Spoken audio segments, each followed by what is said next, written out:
بسم اللہ الرحمن الرحیم۔ السلام علیکم ناظرین۔ 18ویں صدی عیسوی کے ایک سال میں ایک کسان اٹلی کے بنجر و ویران علاقے میں رہا کرتا تھا۔ یہاں پانی ایک بڑی نعمت کا درجہ رکھتا تھا۔ ایک دن اس کسان نے بنجر زمین میں کنواں کھودنے کی ٹھانی۔ کسان کی طویل مشقت کے بعد کھودے گئے اس کنویں سے پانی تو نہ نکل سکا، لیکن کچھ ایسا برآمد ہوا جس کی تلاش صدیوں سے جاری تھی۔ ایک گمشدہ شہر، اپنے دور کی شاندار بستیوں میں سے ایک۔ ناظرین، اس شہر کی تلاش ماہرین کو 2000 سالوں سے تھی۔ یہ شہر جس قدر حیرت انگیز ہے، اسی قدر اس کی کہانی بھی نہایت حیرت ناک ہے۔ یہ شہر تھا پومپئی۔ ناظرین، پومپئی ایک قدیم رومی شہر تھا جو موجودہ ملک اٹلی کے علاقے کمپانیا میں واقع تھا۔ یہ شہر 7ویں صدی عیسوی قبل مسیح کے دوران آباد ہوا۔ مختلف ادوار میں مختلف قوموں کے زیر نگی رہنے کے بعد رومن امپائر کے تسلط میں آیا۔ پھر اس شہر نے ترقی کی ایسی منازل طے کی کہ یہ اس وقت کے دنیا کے عظیم ترین شہروں میں شمار ہونے لگا۔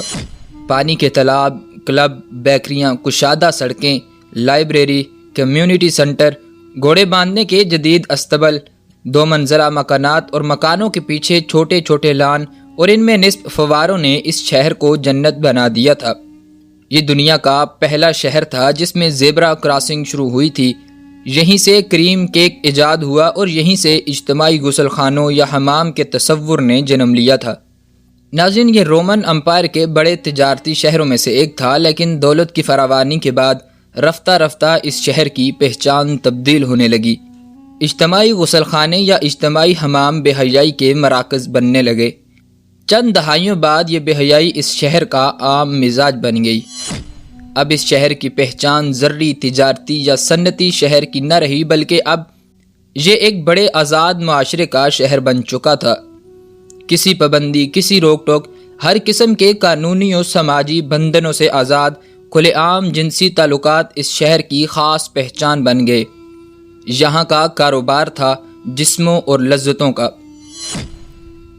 ناظرین، آپ نے حضرت لوط علیہ السلام اور ان کی قوم کا واقعہ تو ضرور سن رکھا ہوگا۔ جب وہ قوم ہم جنس پرستی کی لعنت میں مبتلا ہو گئی تو اس قوم پر پتھروں کی برسات کر کے انہیں نیست و نابود کر دیا گیا۔ ایسا ہی کچھ معاملہ پومپئی کے ساتھ بھی ہوا تھا۔ پومپئی جنسی سرگرمیوں اور غیر اخلاقی حرکتوں میں کہیں آگے نکل چکا تھا۔ یہاں عورتیں عورتوں سے، مرد مردوں سے، یہاں تک کہ جانوروں کے ساتھ بھی جنسی تعلقات بنانا عام ہو گیا تھا۔ جسم فروشی اس شہر کا بنیادی پیشہ اور معیشت کا اہم ستون بن چکا تھا۔ ناظرین، صرف عورتیں ہی نہیں بلکہ کئی تندرست مرد بھی اس کام میں پیش تھے۔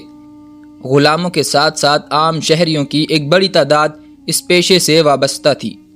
عوام کے ساتھ ساتھ شہر کی اشرافیہ یعنی اس کے امراء، افسران اور اکثر وزراء یا تو اپنے اپنے قبا خانے کے مالک تھے یا پھر جسم فروش غلاموں کی تجارت میں ملوث۔ جو جسم فروشی اور گناہوں کی اس لعنت میں زیادہ مبتلا ہوتا، پومپئی شہر میں وہ اتنی ہی زیادہ اہمیت کا حقدار تھا۔ بڑے بڑے رومن افسروں کی بیگمات آزادانہ تعلقات کی اس لعنت میں پڑی ہوئی تھی۔ اس پر شرم تو دور کی بات، الٹا اس بات پر فخر کیا جاتا۔ ناظرین، اس شہر کے کھنڈرات سے ملنے والی تصاویر اس قدر بیہودہ اور فاحش ہیں کہ لوگ انہیں دیکھ کر اپنے کانوں کو ہاتھ لگا لیتے ہیں۔ پومپئی کی دیواروں پر لکھی غیر اخلاقی اور غیر فطری شاعری کی مثال ماضی و مستقبل میں کہیں نہیں ملتی۔ ماہرین کی ترجمہ کی گئی عبارتوں کے مطابق دیواروں پر کندہ تحریریں دراصل اس قوم کے چند شاعروں کی شاعری ہے جو انہوں نے فطرت کے اصولوں کے خلاف عمل میں کی تھی۔ دیواروں پر تحریر دیگر فکرے بھی انتہائی شرمناک اور انسانیت سوز تھے جن سے پومپئی باسیوں کے اخلاقی کراؤٹ اور جنسی رجحان کی منفیت کا اندازہ ہوتا ہے۔ ناظرین، یہ آزاد جنسی تعلقات کے ساتھ ساتھ مردوں اور عورتوں کی ہم جنس پرستی کی بدفعلیوں میں حیوانیت کی حدوں سے بھی گر چکے تھے۔ ایک آتش فشاں پہاڑ کے دہانے پر واقع ہونے کے باوجود یہ شہر ہر قسم کے خطروں سے بے نیاز اپنی رنگ رلیوں میں مصروف تھا۔ ناظرین، 79 عیسوی میں اس قصبے کے قریب آتش فشاں سے لاوا پھوٹ پڑا۔ یہ آتش فشاں اس قدر شدت سے پھٹا کہ آسمان میں دور دور تک اس کی راکھ اور پتھر اڑنے لگے۔ کچھ ہی دیر بعد لاکھوں ٹنی وزنی دھکتی ہوئی راکھ پومپئی شہر پر آ گری۔ پومپئی شہر کے 20,000 افراد موقع پر ہی ہلاک ہو گئے۔ ناظرین، 3 دن تک یہ آتش فشاں پہاڑ لاوا اور آگ اگلتا رہا اور اس شہر کو صفائے ہستی سے مٹا دیا۔ اس دور کا انتہائی ترقی یافتہ شہر 13 سے 20 فٹ راکھ کے اندر دفن ہو گیا۔ لاوے کے ٹھنڈے ہونے کے بعد اس مقام کی تلاش ناممکن ہو گئی کہ جہاں یہ شہر آباد تھا۔ کئی صدیوں تک یہ علاقہ صرف اور صرف راکھ کا ڈھیر بنا رہا۔ 1748 عیسوی میں ایک دن یہ شہر حادثاتی طور پر دریافت ہو گیا۔ کھنڈرات کی کھدائی کے ماہرین نے دیکھا کہ اس کے تھیٹر، کھیل کے میدان، مارکیٹیں اور سوئمنگ پولز جوں کے توں حالت میں موجود تھے۔ یہ عذاب اس شہر کے مکینوں پر اس وقت نازل ہوا جب ان کی اکثریت گناہ آلود سرگرمیوں میں ملوث تھی۔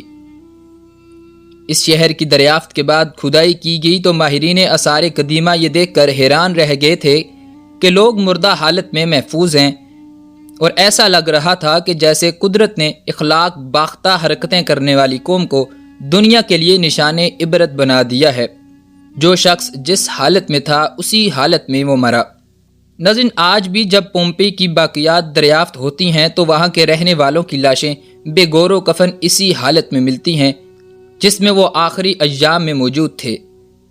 ان سے پتہ چلتا ہے کہ بڑی تعداد میں لوگ، مرد عورتیں بدفعلیوں میں مصروف تھے، اور کئی گھروں میں روزمرہ معمولات زندگی کے آثار بھی ملتے ہیں جو جوں کے توں ایسے ہی رکے ہوئے ہیں کہ جیسے انہیں اچانک کسی نے ساخت کر دیا ہو۔ ناظرین، پومپئی کی پختہ سڑک پر چلتے ہر گھر میں موجود کچن، باغات اور چشموں کو بآسانی دیکھا جا سکتا ہے۔ اس شہر میں صاف پانی کی فراہمی اور نکاسی آب سے لے کر زندگی کی ہر آسائش موجود تھی۔ یہاں کے لوگوں کا شمار اس خطے کے امیر ترین لوگوں میں ہوا کرتا تھا، لیکن افسوس کہ ان ناقدروں نے اپنے پروردگار کی نعمتوں کا انتہائی غلط استعمال کیا اور آئندہ آنے والی قوموں کے لیے ہمیشہ کے لیے نشان عبرت میں تبدیل ہو گئی۔ ناظرین، یہ تھی ہماری آج کی ویڈیو۔ اگر آپ کو ویڈیو اچھی لگی ہو تو ہماری ویڈیو کو لائک کر دیں۔ اللہ پاک آپ سب کا حامی و ناصر ہو۔